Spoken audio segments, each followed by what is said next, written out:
Este é o lançamento mundial do novíssimo Nissan Kicks. A convite da marca, o Racionalto veio conhecer o que o carro tem de melhor.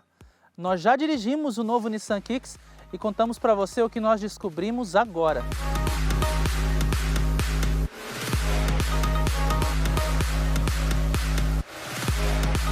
A convite da Nissan do Brasil, o Racionalto está acompanhando hoje o lançamento oficial do novíssimo Nissan Kicks.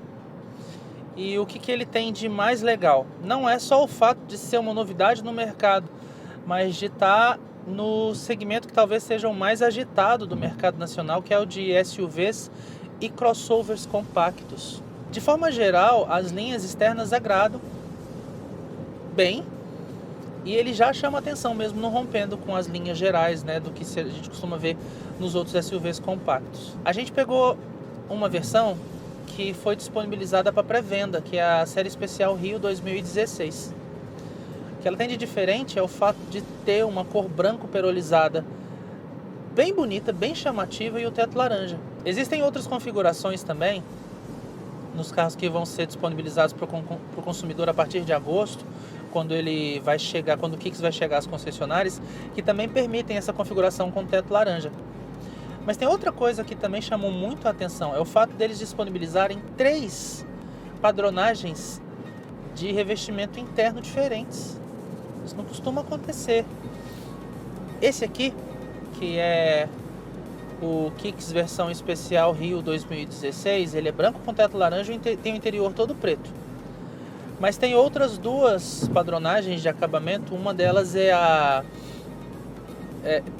bege, mais clarinho, e a outra eles chamam de macchiato, que é um marrom um pouquinho mais escuro assim. Esses revestimentos deixam o interior do carro bem requintado, dá a impressão de você estar num carro de segmento superior.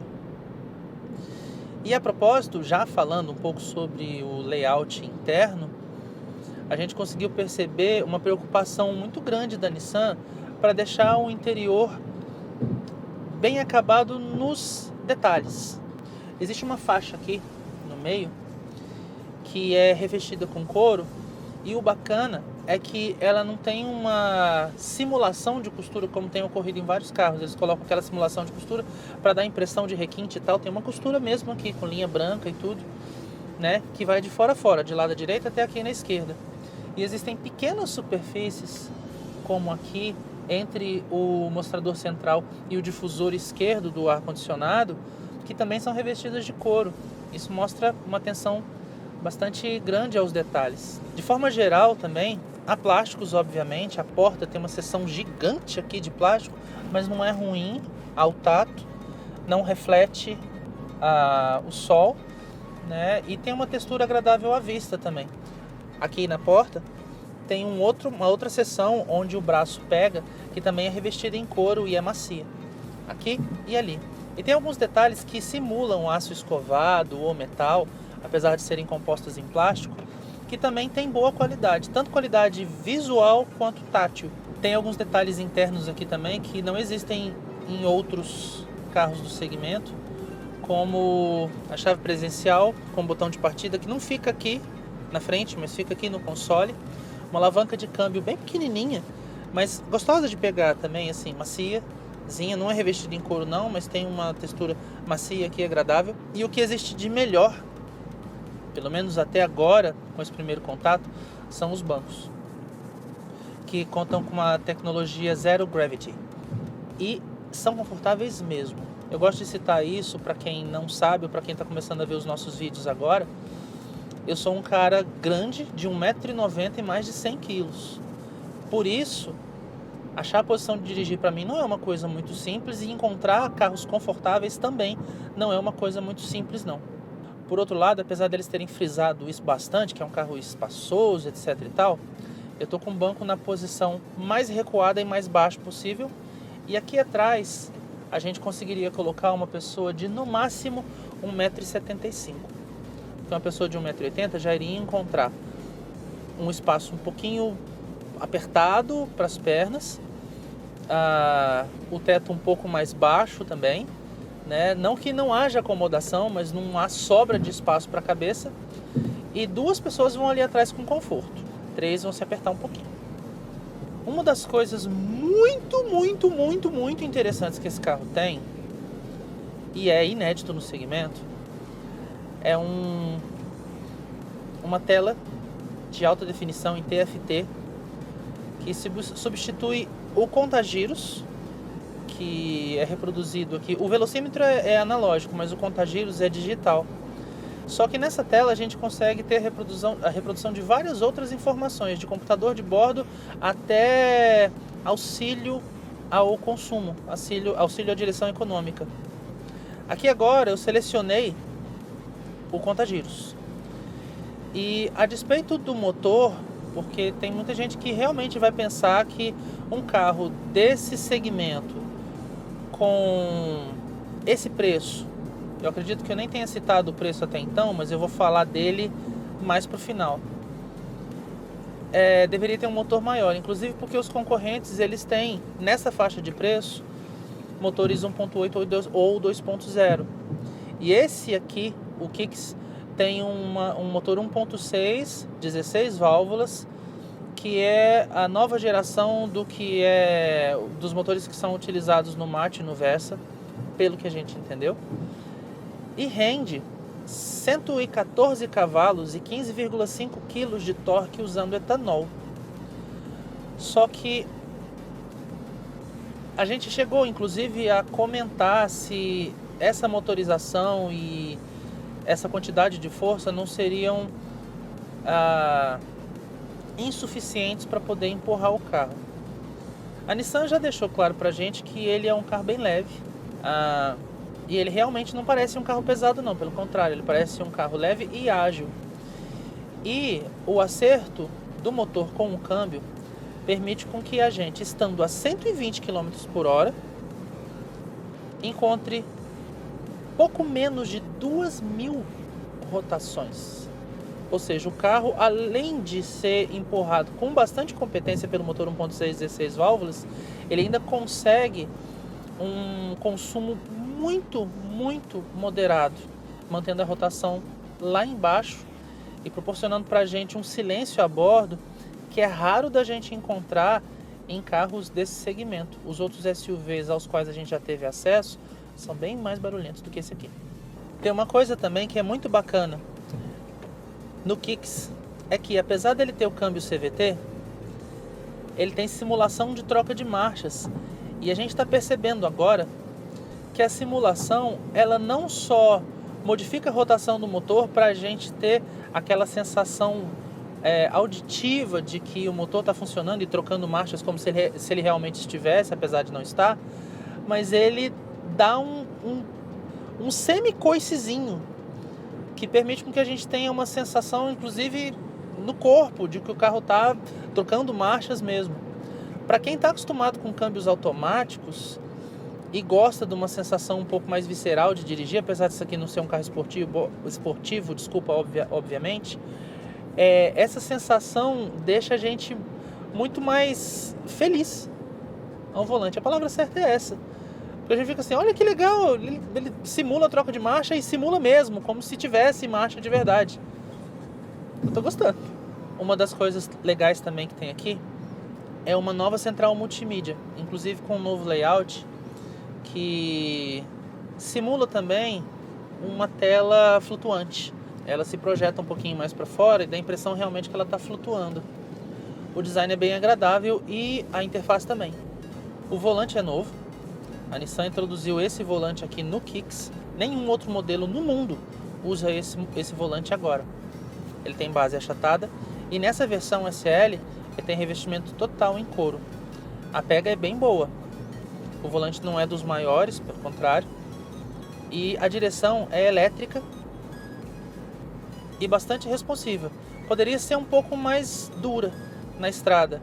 Não é tão rígida. A gente faz assim, a gente percebe um pouquinho de... Ó, ela ainda fica um pouquinho molinha. Se fosse um pouco mais durinha, seria melhor. Não é comum também que nos carros da Nissan, a não ser nos carros de segmento superior, haja vidros elétricos nas 4 portas com um One Touch para todas. O Kicks tem. Você tem um One Touch para subir, para descer e para subir. Outra coisa que é legal é o ar-condicionado automático digital. Não é dual zone, mas gela bem, é bem silencioso em funcionamento. E os comandos aqui embaixo, além de serem fáceis de operar, são também muito bonitos. Durante a apresentação do carro, a Nissan falou sobre a inclusão de controles de tração e estabilidade, o que é bom tanto para o segmento quanto inédito num carro desse preço da Nissan. Mas tem uma outra coisa também que é bem bacana e é inédita no segmento, que é um controle dinâmico de chassi. Esse controle permite com que o carro não oscile tanto nas ondulações da pista. Às vezes, quando você passa com um carro de centro de gravidade alto em algumas ondulações, ele sacode demais, ou assim, ou lateralmente. Então isso deixa o carro ficar muito bambo. Não que isso vá necessariamente prejudicar a estabilidade do carro, mas o conforto dos ocupantes fica comprometido, inclusive porque a sensação de segurança diminui. Nesse carro, esse controle dinâmico de chassi, ele nivela essas oscilações e não deixa o carro sacudir tanto. É como se a gente estivesse dirigindo um carro, apesar dele ser bem parrudo por fora, a gente entra e como ele não é um carro muito alto, tem um centro de gravidade um pouco mais elevado do que seria se fosse um hatch normal. Mas ele é tão bem acertado que a impressão que dá é que realmente você está dirigindo um carro menor. A gente está pegando uma curva que ela começa aberta e depois ela fica um pouco mais fechada. Aqui é que a gente está conseguindo perceber o quanto o carro é realmente bem assentado. Vê só, a gente está fazendo a curva fechada, ele sequer cantando pneu está. Eu estou fazendo a curva com absoluta segurança e tranquilidade. Isso mostra o quanto ele é realmente acertado para se parecer muito mais com um hatch ou com um carro menor ou mais baixo do que ele realmente é. Vamos falar sobre o preço. Essa série aqui é uma série especial que provavelmente já acabou nas pré-vendas. A Nissan estava pedindo um valor de R$5.000 de sinal para poder reservar as 1.000 unidades que foram destinadas para essa série especial Rio 2016 e que tem um preço um pouco superior ao preço de venda da versão SL, que vai ser realmente a versão topo de linha oferecida para os consumidores quando o carro chegar nas concessionárias. E essa versão SL, ela tem um preço fixado e sugerido em R$ 89.990. Existem SUVs nesse mesmo segmento que tem um preço próximo a R$100.000. Levando em consideração o nível de acabamento desse carro, para começar, o fato de ser novidade, o fato de ser, pelo que temos percebido até aqui, extremamente bem construído, bem acertado, muito completo, inclusive com itens que não existem em outros representantes do segmento. Silencioso, inclusive nas acelerações mais fortes. Ágil, apesar de ter um motor 1.6 16 válvulas e com escalonamento de câmbio que permite com que ele acompanhe tranquilamente os outros carros do segmento sem chorar, sem parecer underpowered, né, com pouca potência para o porte dele. Levando tudo isso em consideração, é possível dizer que o custo-benefício dele está bem legal. Durante a apresentação do carro, a Nissan citou ainda o fato dele ser considerado um dos mais econômicos do segmento, inclusive conseguindo as melhores etiquetagens pelo Inmetro. Aqui no computador de bordo, acredito eu que ele esteja abastecido com gasolina e não com etanol, mas não dá pra gente falar com certeza. Fato é que o computador de bordo está marcando nesse momento, nesse percurso que a gente fez entre a cidade de São Paulo e chegando em Cabreúva, o computador de bordo está marcando 15 km por litro. Para um carro desse tamanho, desse porte, é um consumo excelente, porque inclusive muitos carros menores não conseguem atingir essa mesma marca.